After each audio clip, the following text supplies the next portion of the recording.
Hello, good morning प्यारे बच्चों। Biology 11th class में लेसन नंबर फर्स्ट हमारा कंटिन्यू चल रहा है। लेसन हमारा जो है जीव जगत, chapter number first 11th biology. इस लेसन में जो हमारे टॉपिक जो हमने पढ़े टैक्सोनॉमिक कैटेगरीज और टैक्सोनॉमिक हायरार्की हमने पढ़ लिए थे। आज इस लेसन का अंतिम टॉपिक हम पढ़ने वाले हैं और जो टॉपिक अंतिम है इस लेसन का वो है वर्गीकी सहायता साधन।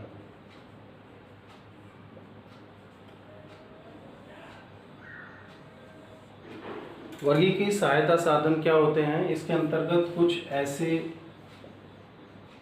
साधन या तकनीक आती है जो हमें जीवों के वर्गीकरण में सहायता करती है।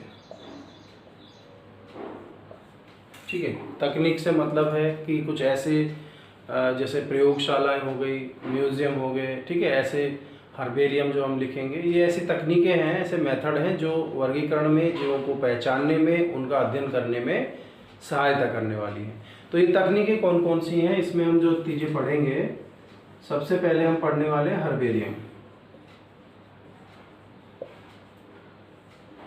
सबसे पहली जो तकनीक है वो है हर्बेरियम। हर्बेरियम क्या होते हैं? हर्बेरियम एक लाइब्रेरी की तरह एक स्थान होता है जहाँ पर विभिन्न पादप नमूनों को कागज़ की शीटों पर चिपकाकर फाइलों के रूप में रखा जाता है। हर्बेरियम तैयार कैसे करते हैं?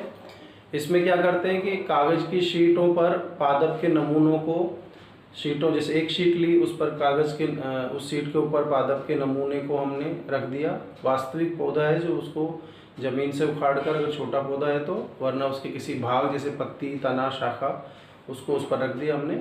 फिर दूसरी शीट रख दी, फिर उसके बाद दूसरा नमूना रख दिया। ऐसे बहुत सारे नमूने रखते जाते हैं और कागज़ की शीटों के बीच उनको दबाकर नमूनों को सुखा लेते हैं। दबाकर यानी उनको दबा के रखते हैं और जब ये सूख जाते हैं तो इनको, पादप के नमूनों को हम कागज़ की शीट पर चिपका देते हैं। ऐसे कागज़ की शीट होती है, ये पादप का नमूना है, ये इसकी जो जड़ है, ये इसकी शाखाएं हैं।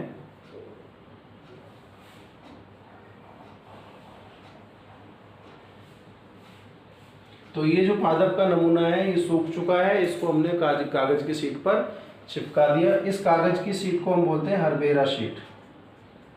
हर्बेरा शीट, इस पर हमने इसको चिपकाया। चिपकाने के बाद इस कागज़ की शीट पर यहाँ पर इस पौधे के बारे में कुछ सूचनाएं लिखी जाती हैं। कौन कौन सी सूचनाएं होती हैं वो? जैसे सबसे पहले पौधे का जो नमूना हमने एकत्र किया है, तो एकत्र करने का स्थान कौन सा है, कहाँ से एकत्र किया है। दूसरा, एकत्र करने की दिनांक, किस तारीख को एकत्र किया है। तीसरा, एकत्र करने वाले का नाम, जिसने एकत्र किया है उसका नाम। चौथा, पौधे का स्थानीय अंग्रेजी व वानस्पतिक नाम, यानी पौधे का स्थानीय नाम, जैसे बैंगन है तो वो स्थानीय नाम हो गया, अंग्रेजी में ब्रिंजल, और वैज्ञानिक नाम उसका सोलेनम मेलोंगेना। इस तरह से तीनों चीज़ें लिख देते हैं। इसके बाद हम लिख देते हैं पौधे के कुल का नाम,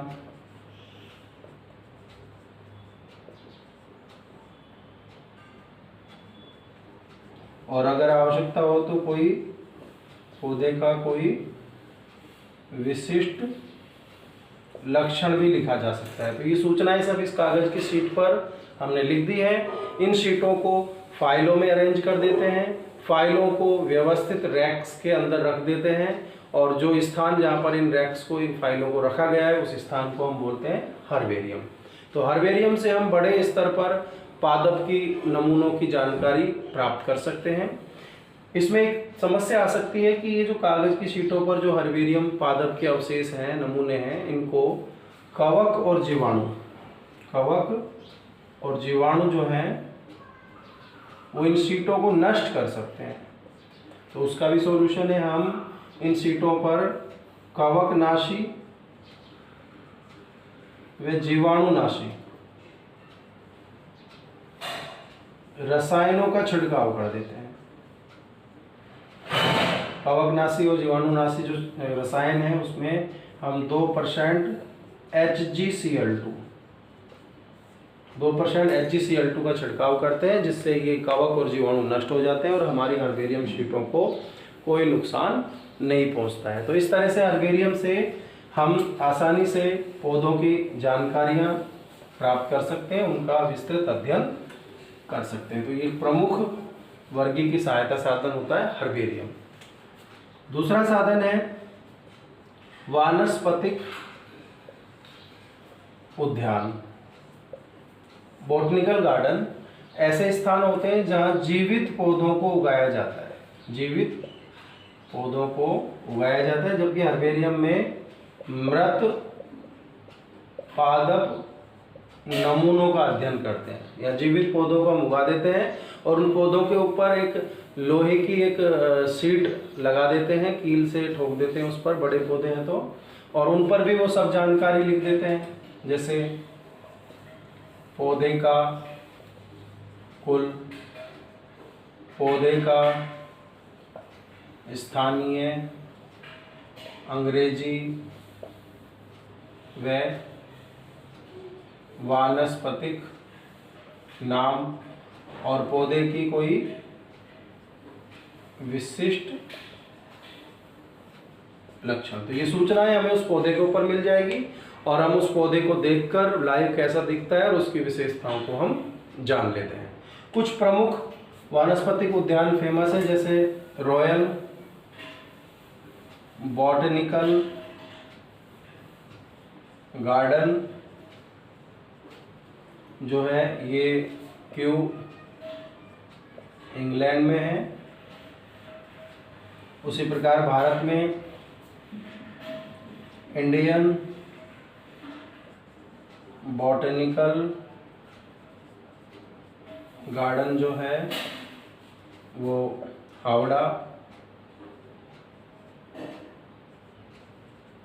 कोलकाता में है।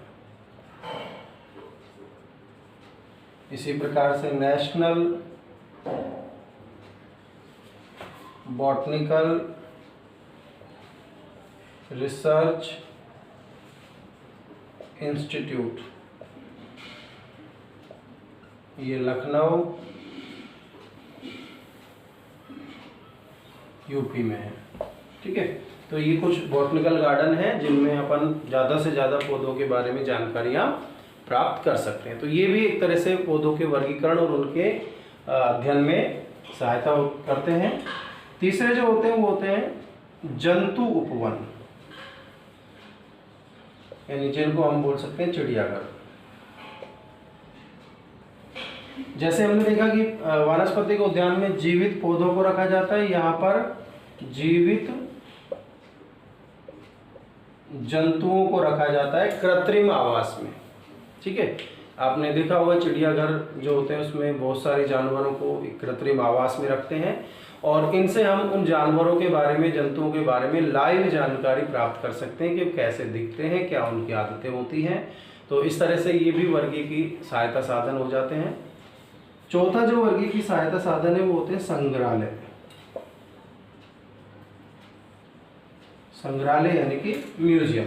तो म्यूजियम या संग्रहालय ये स्कूलों की लेबोरेटरी में भी होते हैं, अपनी जो प्रयोगशालाएं होती हैं स्कूलों में, कॉलेजों में, वहाँ पर भी होते हैं। इनमें क्या करते हैं कि पात्रों के अंदर, ये कोई पात्र है और इस पात्रों के अंदर हम जीव के नमूनों को रख देते हैं।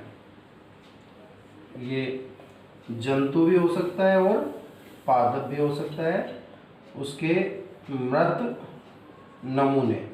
जिनको हम स्पोर्ट बोलते हैं, स्पोर्ट या स्पेसिमेन बोलते हैं। तो ये नमूनों को हम जंतु या पादप के नमूनों को पात्रों में रखते हैं और हाँ एक रसायन के घोल में रखते हैं, रसायन के घोल में रखते हैं।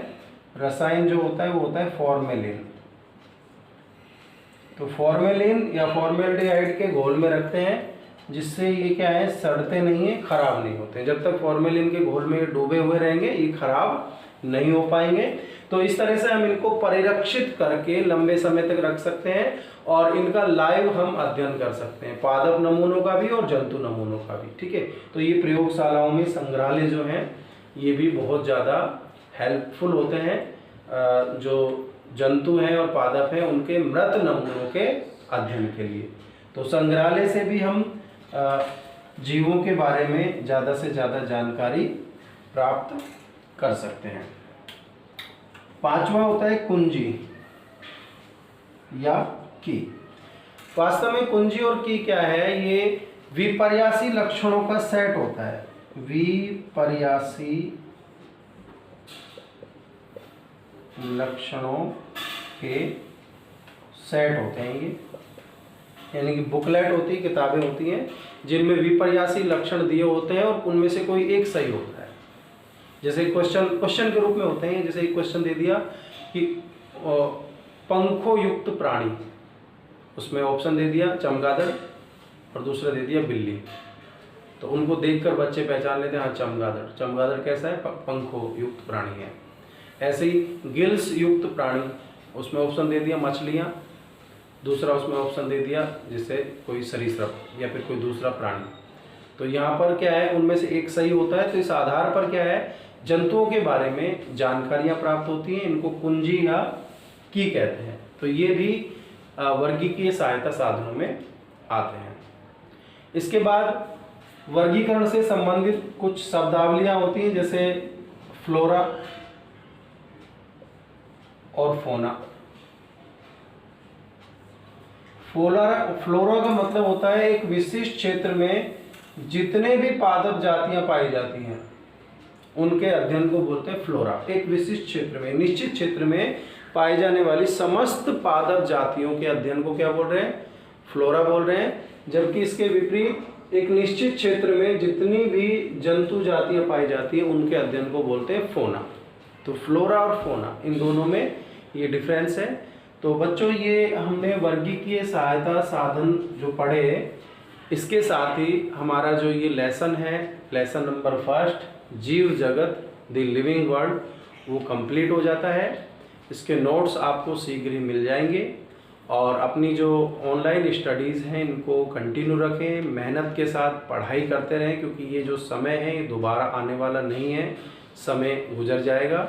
और जो है आप देखोगे कि आप अगर पढ़ाई करोगे तो उसका फल आपको मिलेगा। तो घरों में ही अभी सुरक्षित रहिए, अपनी पढ़ाई को जारी रखिए। Be safe, stay home.